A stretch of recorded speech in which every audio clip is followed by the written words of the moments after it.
Hello दोस्तों, मैं Rupesh Singh unique classes में आप सभी का स्वागत करता हूं। तो कैसे हैं आप सभी लोग? आई होप कि आप सभी लोग बहुत शानदार और जबरदस्त होंगे।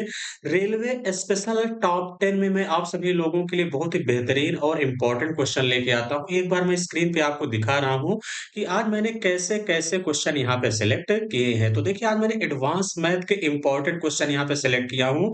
बस आपको देखिए शुरू से लेके अंत तक बने रहना है, इस बात का ध्यान देना। क्लियर है? जैसे कि लास्ट के में 2 क्वेश्चन मैं ज़रूर रीज़निंग लेके आता हूँ, 8 क्वेश्चन मैथ के हैं। बाकी देखिए सुबह रात में 8:30 बजे मेरी लाइव क्लास डेली चलती है, तो जो बच्चे नए हैं वो भी शेड्यूल जान लें और चैनल से ज़रूर जुड़िए।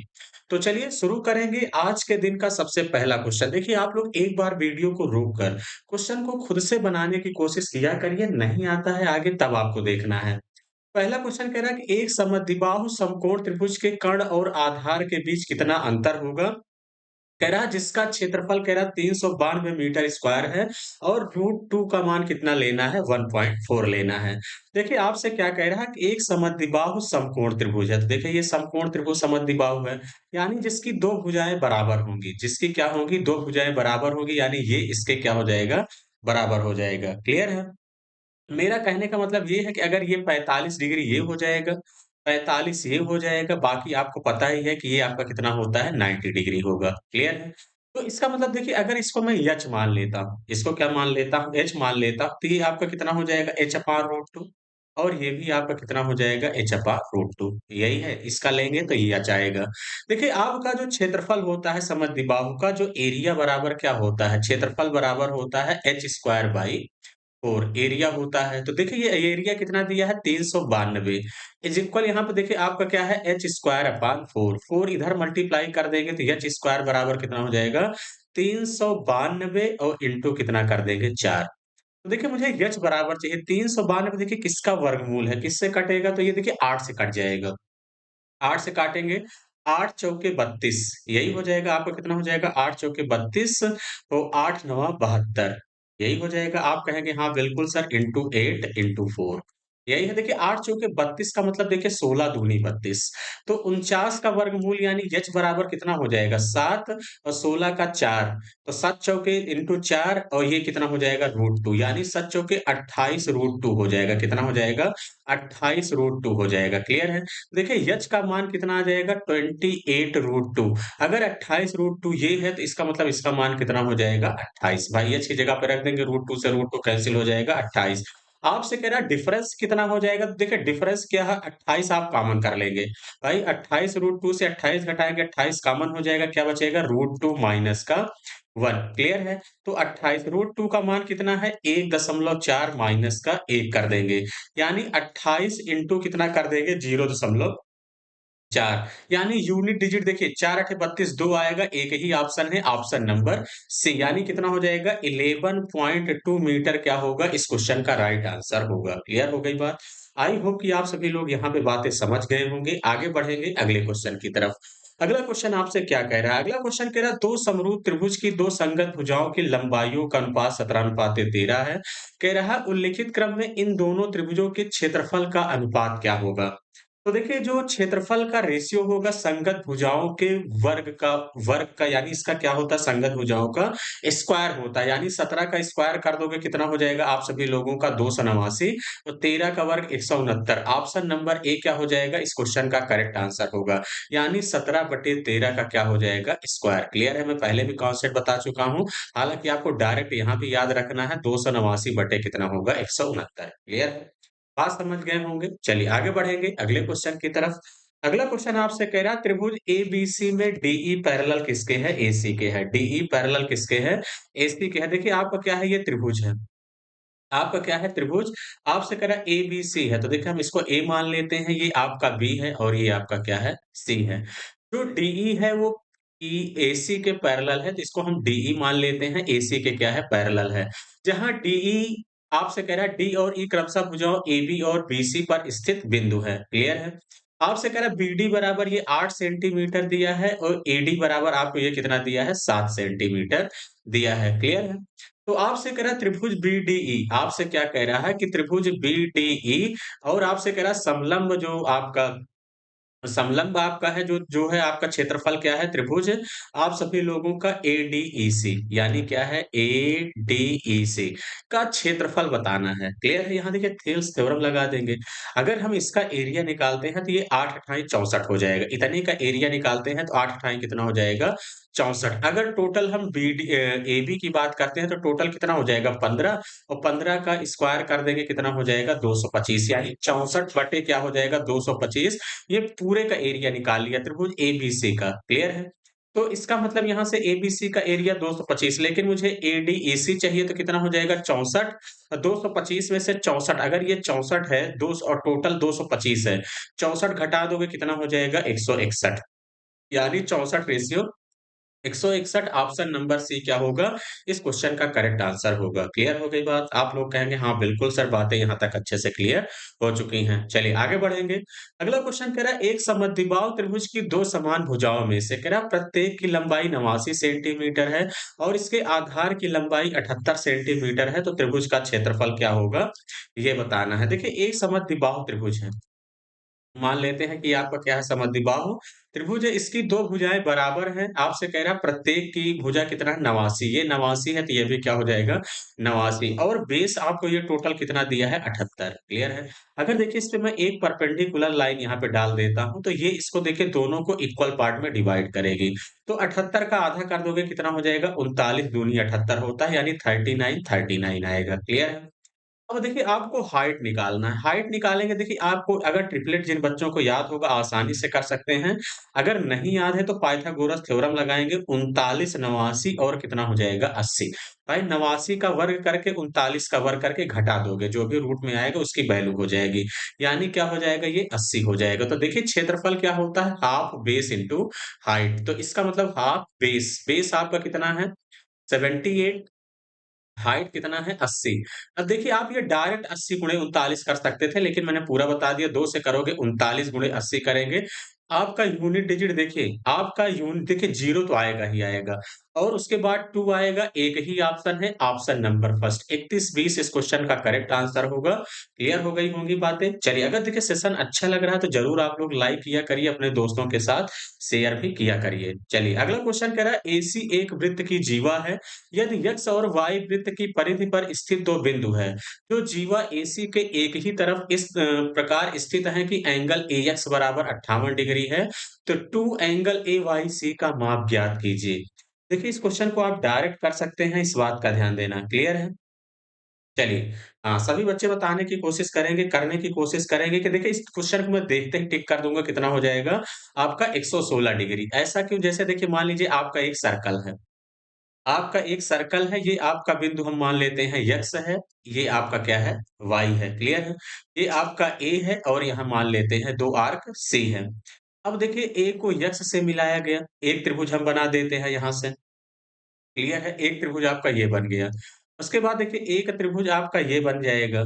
तो अब आपसे ये कह रहा है कि अगर ये 58 डिग्री है, तो एक बात एक कॉन्सेप्ट आप सभी लोग पढ़े होंगे, तो आपसे देखिए y का मान 2ay का मान पूछा है।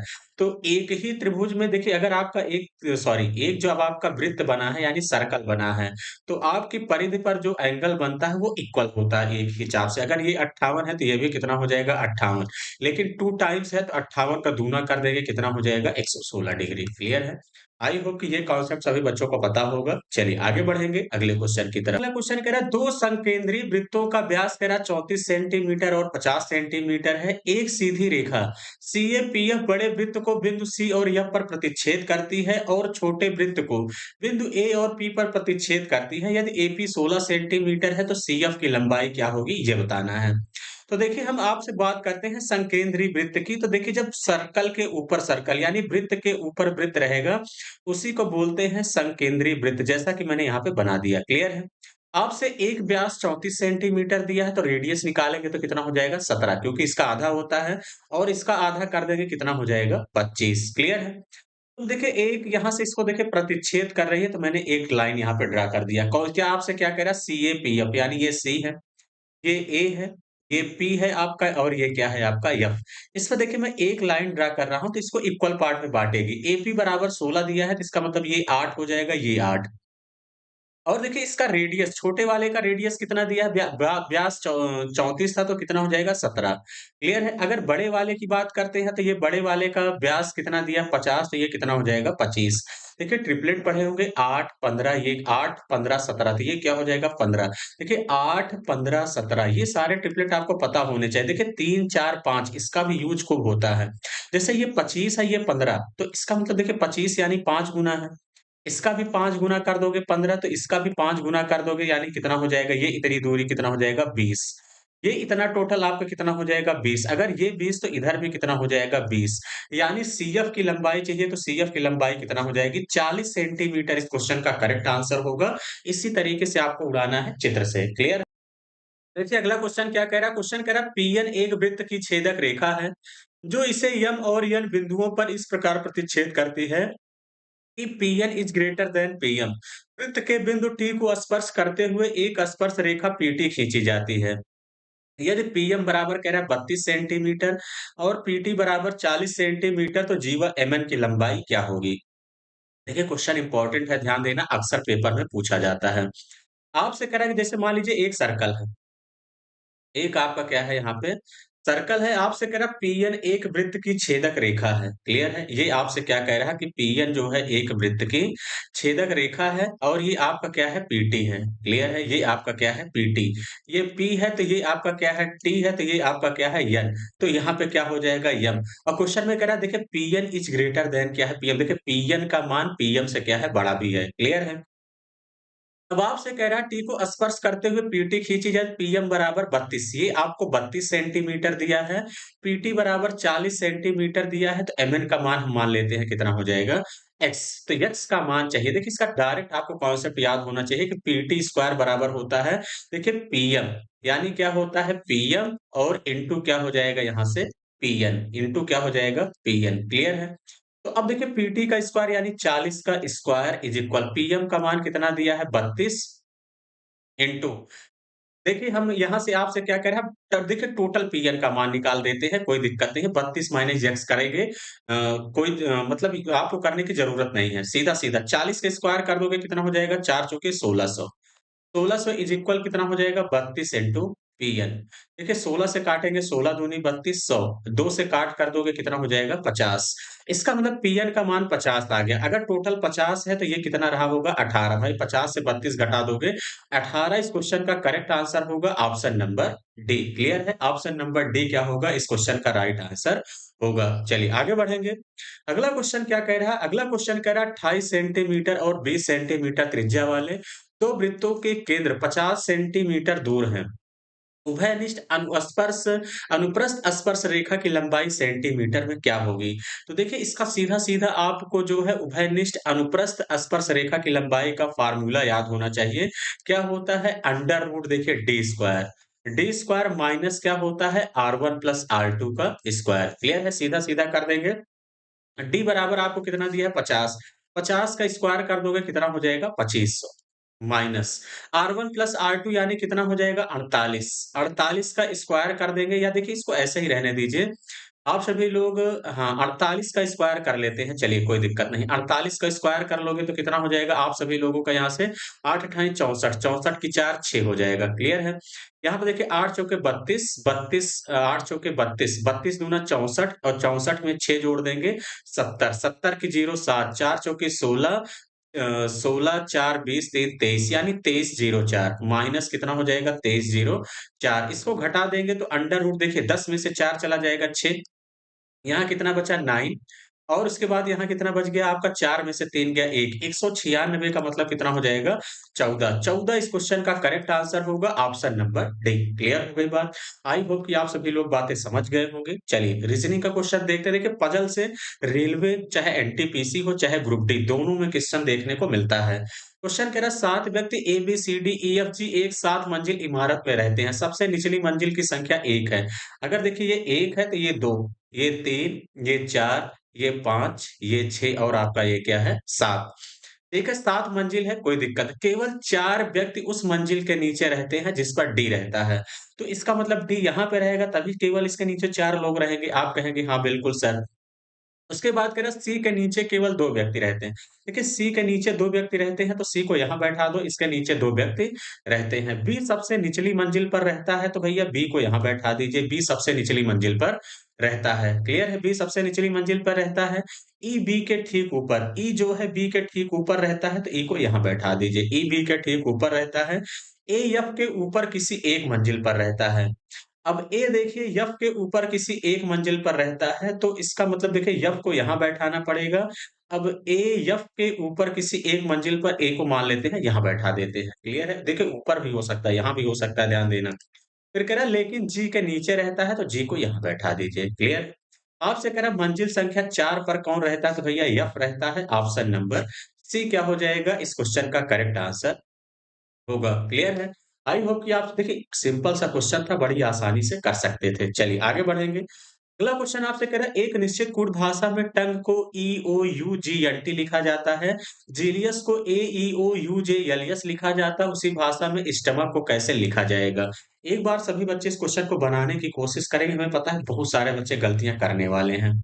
कोडिंग कर लीजिए, सब कुछ कर लेंगे, अब ध्यान समझिएगा लॉजिक क्या है। देखिए जैसे आपको क्या कह रहा है कि T O N G U E, इसको क्या लिखा गया है? EOUGNT देखिए बढ़ते क्रम में लिखा गया है। देखिए सबसे पहले किसको लिखा गया है यहाँ पे वॉवेल यानी स्वर को उसके बाद व्यंजन को। क्लियर है? ऐसे ही देखिए यहाँ भी लिखा है AEOU उसके बाद देखिए JLS तो ऐसे ही आपको यहाँ पे भी लिखना है STOMACH। क्लियर है? तो देखिए सबसे पहले तो आपका ए हो जाएगा। ए हो जाएगा तो एक ऑप्शन एलिमिनेट हो गया। ए के बाद देखिए आपका क्या हो जाएगा ओ। यहाँ पे आप चेक कर सकते हैं ए के बाद ओ हो जाएगा। ओ के बाद देखिए आपका CHCHMST ऑप्शन नंबर डी क्या हो जाएगा? इस क्वेश्चन का राइट आंसर होगा। क्लियर? तो चलिए सेशन कैसा लगा कमेंट बॉक्स में कमेंट करके ज़रूर बताइएगा। बाकी 8:30 बजे रात में मेरी लाइव क्लास चलती है, आपको ज़रूर जुड़ना है। तो चलिए आज के लिए इतना ही। Thank you. All the best.